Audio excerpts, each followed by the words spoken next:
साहिब। बोलो सतगुरुदेव की जय। सब्सक्राइब कीजिए हमारे चैनल सत साहिब को और साथ ही बेल आइकन को भी दबाइए ताकि आपको हमारे द्वारा अपलोड की गई वीडियो की नोटिफिकेशन जल्द से जल्द मिल जाए। सत साहिब। एक बार आपको कथा सुना रखी है कई बार दास ने। ये कागभूषण जी एक बहुत बड़े महापुरुष माने जाते हैं, अपने पुराणों में कथा आती है। तो उसने गरुड़ जी ने उनसे पूछा कि हे कागभूषण, आपको ये भक्ति कैसे प्राप्त हुई? आपकी कितनी आत्मा शांत है? आपकी कितनी दीर्घायु है?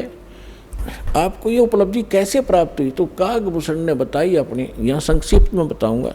कागभूषण जी ने गरुड़ जी से कहा कि गरुड़ जी, एक बार मुझे मानुष जीवन प्राप्त था और मेरी 20 वर्ष की आयु थी। उस समय एक भयंकर अकाल गिर गया, दुर्भिक्ष, जिसमें मेरा पूरा परिवार, माता पिता, 2 भाई बहन और थे, वो सभी मृत्यु को प्राप्त हो गए। मैं 20 वर्ष की आयु था, माता पिता वृद्ध थे, भाई बहन छोटी आयु के थे। वो उस भूख को सहन नहीं कर सके। उनकी मृत्यु के उपरांत आसपास के क्षेत्र में भी बुरा हाल था, लाखों लोग मर गए थे। उस क्षेत्र को छोड़कर मैं अवंतिका नगरी में चला गया। वहाँ दुर्भिक्ष नहीं था, पेट भर रोटी खाई, भोजन पाया। लेकिन मेरी आत्मा में एक ऐसी प्रेरणा हुई, दुख हुआ कि ये क्या जीवन है? मेरे पिताजी का भरा पूरा परिवार उजड़ गया। ये क्या जीवन है? ये कैसा यहाँ लोक है? तो फिर बताता है कि उस जन्म से पहले मैंने असंख्यों जन्म प्राप्त हुए। अब दिव्य दृष्टि खुल जाने के बाद वो अपनी पिछली हिस्ट्री याद आई उसको। जब वो भक्ति पर लगा, उसके बाद गरुड़ जी को बता रहा है कि उससे पहले मैंने असंख्यों मानुष जीवन नाश कर दिए थे और मैंने भक्ति कभी करी ही नहीं। अब वो अकाल गिरा, मेरे माता पिता मर गए, भाई मर गए, कुटुंब नाश हुआ। अवंतिका नगरी में एक पंडित जी शिव मंदिर में कथा कर रहा था और कथा के बाद वो भोजन करते थे। मैं भोजन खाने के उद्देश्य से उन श्रोताओं में बैठ गया। मैंने कोई सत्संग से कोई लेना देना नहीं था। सभी उठकर चले गए, मैं बैठा रहा। पंडित जी ने पूछा, बेटा क्या बात है? मैंने अपना सारा दुख बताया।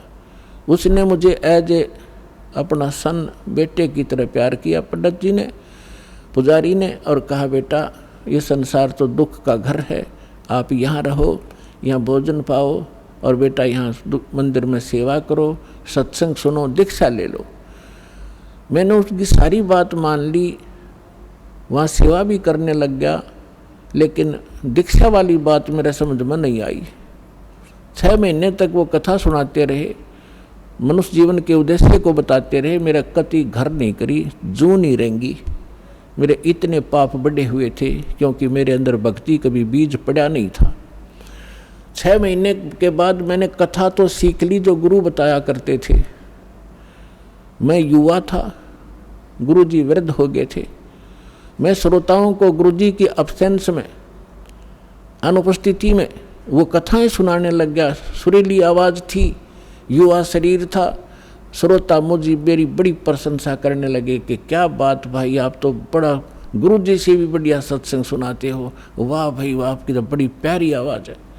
इस जीव को बहुत प्रकार से ये हानि होती है, वो फाउल पॉइंट भी आपके रूबरू किए जाते हैं ताकि आप फिर से गलती ना कर जाओ, इसलिए ये कथाएं सुनाई जाती हैं। अब उन श्रोताओं की प्रशंसा से मेरे अंदर हवा भर गई, मैं अभिमानी हो गया, अहंकार बढ़ गया। एक दिन गुरुजी आए, मंदिर में पूजा के उद्देश्य से बाहर से आए और मैं श्रोताओं के बीच में बैठा था, प्रशंसा सुन रहा था। मैंने गुरुजी को बैठे बैठे ही दर्शन कर लिए, प्रणाम भी नहीं करा, बस यूँ देख लिया। जबकि गुरु जी को खड़ा होके मैं खड़ा नहीं हुआ। मान बढ़ाई का मारा कि मेरी बेइज्जती हो जाएगी जब मैं खड़ा हो गया था, क्योंकि प्रशंसक सामने बैठे थे। अब गुरु जी को कोई ध्यान नहीं था, उसको तो कोई मतलब लेना देना ही नहीं होता। नियम बता दिए, जो पालन करेगा सफल होगा, जो तोड़ेगा खंडित करेगा वो दंडित होगा। गुरु जी जाकर मंदिर में अपनी पूजा अर्चना करने लग गए। आकाशवाणी हुई उस मंदिर में, और भगवान शिव के पुजारी थे वो पंडित जी। आकाशवाणी हुई, भगवान शिव ने कहा कि रे धुरत, तेरे को 1 लाख वर्ष के लिए नरक में डालूंगा। ये आकाशवाणी सुन ली गुरु जी ने। अपने आत्माओं, परमात्मा के कबीर साहब कहते हैं, बहुत प्यारा बालक माँ का। गुरु पिता को अपना बेटा या बेटी बहुत प्यारी होती है, लेकिन माँ को पिता से भी कई गुना और प्रेम बच्चों में होता है, स्वाभाविक है। और कहते हैं गुरु जी को उससे भी 100 गुना होता, माँ से भी ज़्यादा 100 गुना प्यारे होते अपने शिष्य। उनके भविष्य के बारे में वो इतना चिंतित रहता है। कहते हैं बहुत प्यारा बालक माँ का, उनसे बढ़कर शिष्य गुरुओं का। तो यहाँ गुरु जी ने जब सुना कि कागभूषण को, उसका नाम कुछ अन्य था, कि भगवान शिव कैसे नाराज हो गए इस बालक पर, क्या गलती की। वो एकदम छोड़कर पूजा को आया कि बेटा क्या गलती की तूने, अक्षमा याचना कर। रे बालक दर शिव का ध्याना, ताते बख्शे तेरे प्राणा। तो गुरु जी ने प्रार्थना की, हे भगवान शंकर, हे महाराज, क्या गलती होगी आपके बच्चे से, माफ़ करो बालक है, माफ़ करो बालक है। तब आकाशवाणी हुई कि इस धूर्त ने मेरे भक्त की इंसल्ट की है। जब ये गुरु के साथ ऐसा व्यवहार कर सकता है तो मेरे साथ कैसा करेगा। पुण्यात्माओं, परमेश्वर कबीर जी भी कहते हैं कि गुरु गोविंद कर जानियो, रहियो शब्द समाए, मिले जब दंडवत बंदगी, नहीं तो पल पल ध्यान लगावे। गुरु मानुष कर जानते ते नर कहिए अंध, हुआ दुखी संसार में फिर आग गए यम के फंद। तो शंकर भगवान ने कहा कि इस धूर्त ने जब ये गुरु की बेइज्जती कर सकता है तो मेरे लोक में आकर ना जाने क्यों धमसता रहेगा। ऐसे धूर्त की मुझे आवश्यकता नहीं है, इसको नरक में ठोकूंगा 1 लाख वर्ष के लिए। अब गुरु जी ने फिर कई घंटों तक प्रार्थना की, आपका बालक है, बच्चा है, क्षमा करो दाता, कुछ हल्की सजा करो इसकी। तब उसने कहा कि भाई देखो, मेरा वचन खाली नहीं जागा, जो बोल दिया ये वापस मैं ले नहीं सकता, इसको नरक में तो रहना पड़ेगा, लेकिन वहाँ यमदूतों से इसको कष्ट नहीं होने दूंगा। अब कागभूषण कहता, फिर मेरी कुछ समय के बाद मृत्यु होगी, मुझे 1 लाख वर्ष तक नरक में रहना पड़ा, लेकिन वहाँ यमदूतों ने भगवान शंकर की आज्ञा से मुझे कष्ट नहीं दिया, लेकिन रहना पड़ा नरक में। अब उदाहरण के लिए दास आपको सुनाता है कि जैसे कोई वर्तमान सरकार का मंत्री है और मंत्री का कोई मित्र है, उसकी किसी कारण से जेल हो जाती है, तो वो मंत्री उसको जेल से नहीं छुड़वा सकता। वहाँ के कर्मचारी अधिकारियों को, जेल सुप्रिटेंडेंट को कह देगा कि इसको कुछ नहीं कहना है, तो रहेगा जेल में, लेकिन वहाँ वो उसको सज़ा कुछ नहीं, उसको दिक्कत कुछ नहीं करेंगे। तो वह सज़ा तो होएगी, वह दिक्कत हो या ना हो, कहने का भाव ये। तो फिर ये कागभूषण क्या बताता है कि उसके बाद मैं 1 लाख वर्ष यम उस नरक न भोगे के फिर मेरा जन्म हुआ। तो एक लोम, उस समय मेरा भक्ति बीज गिर गया, वो उस जन्म में, उससे पहले मेरा भक्ति बीज पड़ा नहीं था। उसके बाद फिर देखो, कहते मेरा जन्म हुआ, भक्ति की प्रेरणा बनी रही, इधर उधर भटकता रहा, संतों के पास गया, और जैसे कुछ संतों से ऐसा वैसा ज्ञान सुना कि भगवान तो निराकार है, निर्गुण है, उसी की भक्ति करनी चाहिए, सरगुण की भक्ति से कोई लाभ नहीं है। ये मेरे आत्मा में अन्य संतों से ज्ञान ग्रहण करके घर कर गई थी। अब बात एक दिन लोमस ऋषि कथा कर रहे थे, वहाँ जाकर मैं कथा सुनूं था, और लोमस ऋषि जी सरगुण के ऊपर कथा कर रहे थे, सरगुण भगवान के ऊपर। तो मैंने कहा कि ऋषि जी, सरगुण तो सब नाश हो जाई, मैं तो हूँ निर्गुण का अधिकारी, मुझे तो निर्गुण कथा सुनाओ भगवान की। लोमस ऋषि ने बहुत से प्रमाण दिए कि बेटा, सरगुण बिना निर्गुण क्या गावे। अगर भगवान को आपने सरगुण में नहीं देखा तो निर्गुण का क्या लाभ उसका। अब जैसे वृक्ष बीज के माही है, जैसे वृक्ष बीज के अंदर वृक्ष होता है, जैसे वृक्ष बीज सब ठोरा, जब उग गए तब दिखे मोरा। एक आम का गुठली है और वह गुठली के अंदर वो आम निर्गुण रूप में है, निराकार समझो, जैसे तुम निराकार कहते हो। तो उस निराकार का क्या करेगा, आम का तो ये बता देंगे इस गुठली में आम है, पेड़ है, पूरा पूरा वृक्ष है इसके अंदर। तो इसके बताने से तुझे क्या लाभ हुआ।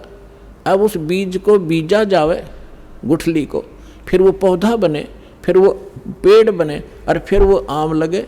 तो सरगुण बिना निर्गुण किए गावे। तो भगवान का लाभ जो है सरगुण से ही होगा, निर्गुण के गीत गान तो नहीं होगा। अब कहने लगे मेरे ये उदाहरण बहुत से उन्होंने दिए पर मेरी बुद्धि में ग्रहण नहीं हुए। मैं उनके साथ ऊट पटांग अभद्र तरीके से प्रश्नोत्तरी करता रहा, यानी मजाक तौर पे। लोमस ऋषि ने मुझे श्राप दे दिया कि तेरा चंडाल के घर जन्म होना चाहिए, तेरे जैसे दुष्ट कार्य चंडाल, जा चंडाल बन। अब मुझे इतना एहसास हुआ कि मेरे से गलती हुई, मैंने क्रोध नहीं माना और मैं जो भी उन्होंने मुझे फटकारा डांटा, मैं ऐसे मायूस होकर देखता रहा। फिर मैंने हाथ जोड़कर चरण पकड़ के प्रार्थना की, हे ऋषि जी, इस दास को जन्म तो कहीं दे देना पर एक आशीर्वाद दे दो, मुझसे गलती तो बन ही गई कि मेरी भक्ति की भूल ना पड़े। तब उस ऋषि ने वो आशीर्वाद दे दिया, ठीक है बेटा, जन्म तो तेरा चंडाल काग के घर होगा लेकिन भक्ति बनी, याद बनी रहेगी भगवान की। तो फिर उसने बताया कि एक काग चंड नाम का काग था, देवता, और ब्रह्मा जी की पत्नी अपनी हंसनी को लेकर जो ऋतु पर आई थी उसको गर्भवती कराना था, काग चंड के यहाँ लेगी। उनके संयोग से फिर मेरा जन्म हुआ। ऊपर से मुंह तो मेरा काग का है और नीचे का सारा शरीर देवताओं जैसा मनुष्य का है उसका। तो कहने का भाव दास का ये है। फिर क्या बताया उसने कि फिर जो मुझे आज जो वस्तु मिली, जो भक्ति मिली, एक जोगजीत नाम के संत मिले, ये परमात्मा थे। कहते हैं, गोता मारूं स्वर्ग में जा बैठूं पाताल, गरीब दास ढूंढता फिरूं अपने हीरे मोती लाल। कहते फिर एक जोगजीत नाम के एक संत मिले, वही परमात्मा स्वयं संत रूप में कहीं भी प्रकट हो जाते हैं। तो उन्होंने मुझे वो ज्ञान सुनाया, गुरु जी मैंने कभी सुना नहीं था, लेकिन प्रारंभ में जब मैंने ज्ञान सुना मेरे मन में बड़ा जो है दुख हो रहा था कि ये विष्णु जी और ब्रह्मा जी और शिव जी से ऊपर कोई शक्ति बता रहा है। लेकिन मुझे वो डर था कि संत के साथ बेअदबी नहीं करनी चाहिए, क्योंकि मैं पहले भुगत भोगी था। लोमस ऋषि के साथ मैंने उठपटांग प्रश्नोत्तरी करके मैं बड़ा दुख पाया था। मैं उनसे विवाद नहीं किया, लेकिन नम्रता से प्रश्न करता रहा, मन में फिर करता रहा। अंत में ऐसा समझ में आया भूषण जी, गुरु जी, आज मैं जिस अतिथि में आज मैं हूँ और जो ज्ञान मुझे प्राप्त है और जो भक्ति मुझे प्राप्त है, शायद किसी को होगी। तो कहने का भाव ये है कि उसमें भक्ति बीज पड़ा कितनी कठिनता से, कि 6 महीने तक ज्ञान सुनता रहा, नाम लेने की नहीं सोची। इतना अंदर हमारे जो पाप कर्म घर कर चुके होते हैं, जिन्होंने किसी जन्म में भक्ति ना की हो। और फिर भक्ति की शुरुआत हुई और परमात्मा ने उस आत्मा को अपनी शरण में लेने के लिए सारी क्रिया की। लोमश ऋषि से पहले उसको इतना डरवा दिया। यदि उस समय लोमश ऋषि काकभूषण को वो श्राप नहीं देता, वो डर उसके दिल में ना होता, तो परमात्मा का ज्ञान तो पुण्यात्माओं वो कभी नहीं सुन सकता था। आज आप देखते हो जितने भी पुण्यात्मा यहाँ आए हैं, आपने पहली बार यो ज्ञान सुना होगा तो आपकी सुई कभी 100 पर कभी 0 पर, कभी ऊपर कभी नीचे हुई होगी। ये क्या बक रहा है, कहाँ से ले आइए ज्ञान। और फिर देखे आपने प्रमाण, अब दांतों तले उंगली दबा रहे हो आप। तो कहते हैं 100 छल छिद्र मैं करूं अपने जन के काज। तो आपके ऊपर जो रहम परमात्मा का है ये विशेष है। जो दास कहना चाह रहा था, आपको ये यथार्थ ज्ञान समझाने के लिए ये प्रमाण उदाहरण दिया है। आप जी पुण्यकर्मी प्राणी हैं, पूर्व जन्म के मनुष्य थे, आपके अंदर भक्ति की आस्था विद्यमान थी, आपने शीघ्र ग्रहण कर लिया। और जो आपके घरों में अब संतान आएंगी वो भगवान के कोटे से आएंगी, बहुत अच्छी होंगी, उनकी तो आपने भविष्य की चिंता करने की जरूरत नहीं रहेगी। और जो अन्य प्राणी हैं वर्तमान के अंदर हैं, वो जो ऐसे हैं जो पूर्व जन्म के भक्त मनुष्य थे वो शीघ्र आ जाएंगे। और जो काकभूषण जैसे होंगे उनका भी तरीका अपनाया परमात्मा ने। क्या होगा, एक घर में तीनों ने दीक्षा ले ली, एक नहीं लेता, ठीक है, तो वो काकभूषण की श्रेणी का है। अब उसके लिए मालिक ने क्या दया करी है, घर में आरती चलेगी, कोई मंत्र करे इधर बैठ के, कोई करे इधर बैठ के, सत्संग चलेगा, ना चाहते हुए कभी देखा जरूर गा, सुनेगा, हैं बैठ के वैसे बैठा लेंगे, बैठता जा तू नाम मत लिए तो सुनेगा। तो कभी ना कभी उसके भी काकभूषण की तरह इच्छा बनेगी, उसके पाप नरमावेंगे।